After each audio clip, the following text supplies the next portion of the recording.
Good day everyone, this is Joel Manzano from BPED 2A and I'm going to present to you the three types of leadership.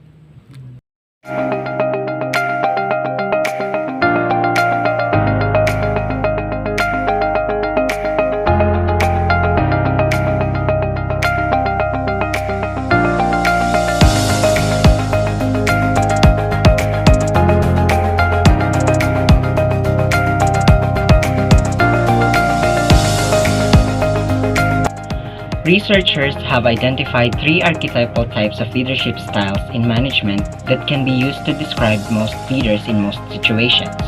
By gaining a better understanding of the strengths and weaknesses associated with the method of leadership that most comfortably fits your personality, you'll be able to leverage your skills to reach more consistent success. To that end, let's briefly address the three most common methods of command that have been used by leaders throughout the ages. Number 1. Autocratic.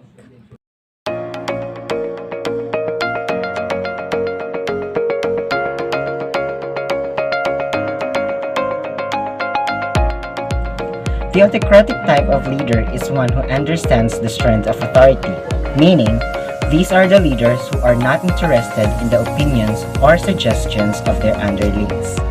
And they are certainly not interested in opening up the decision-making process to the entire group. Instead, they choose to bear the yoke of leadership completely alone, and they expect those who fall under their authority to either follow orders or make room for someone who can.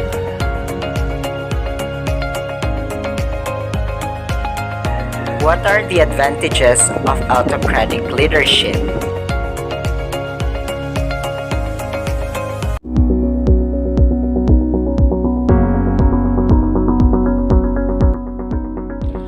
Autocratic leaders are able to improve efficiency and productivity by streamlining the work process. They create firm deadlines and generally have a clear set of expectations for their subordinates. Likewise, in a time of crisis or emergency, autocratic leaders can quickly decide upon implement responses without having to gain the support of the rest of the team. Due to their unwillingness to delegate, autocratic leaders cut down the kinds of misunderstandings that arise when information and directives are passed through multiple layers of management. How about its disadvantages?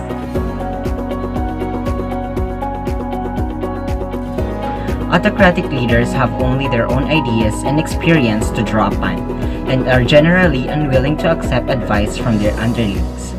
This means that any creative input that could be offered by other members of the team will likely go unspoken, which is unfortunate, given that many such leaders lack creative problem-solving skills.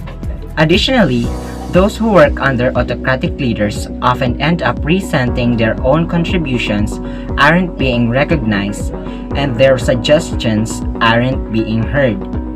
Autocratic leaders also much more likely to micromanage, which studies have shown can result in increased likelihood employees taking extended sick leave.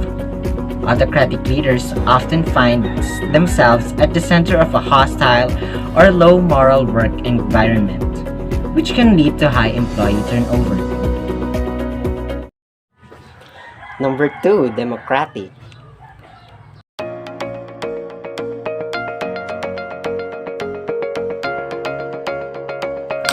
Democratic leaders are those who encourage the free exchange of ideas throughout a group.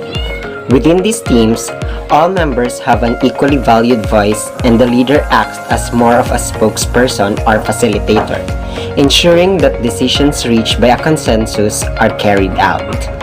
Democratic leaders rely on the participation of the group and put a great deal of value in the expertise each member of the group brings to the table. A democracy lacks one single powerful leader. Instead, every employee shares the freedoms and responsibilities of leadership equally.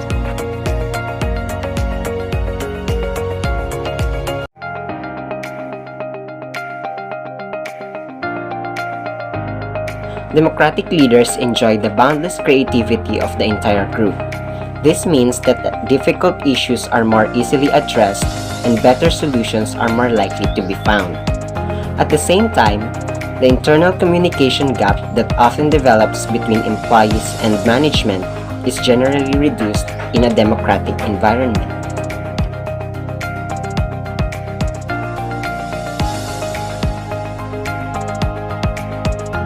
Deliberation is a luxury that sometimes simply cannot be afforded. When decisions need to be made quickly in the face of impending deadlines or other emergencies, a democratic leader may find that their subordinates are unable to adapt and function under the stress. Number 3. Laissez-faire.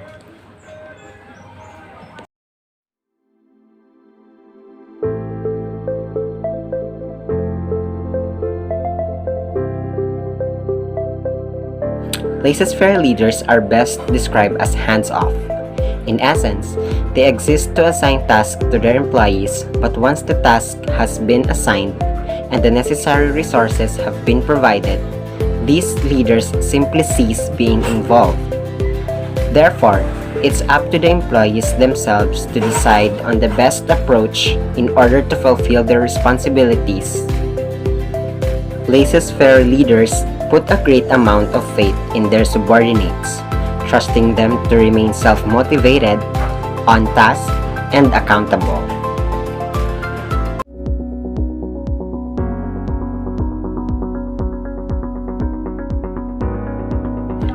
Laissez-faire leadership allows team members to operate completely free from unnecessary restrictions or inefficient interference from management.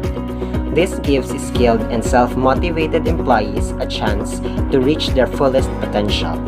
Additionally, laissez-faire leadership helps promote employee morale in the workplace.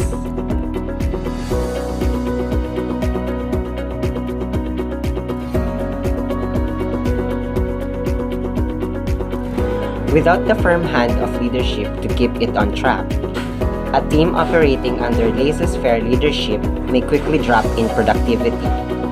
Deadlines may not be reached, crucial steps in the process may be skipped over, and the overall quality of work may suffer due to a lack of guidance.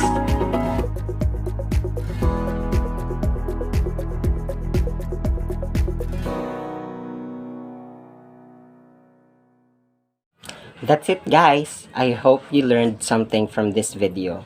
Thanks for watching. Bye!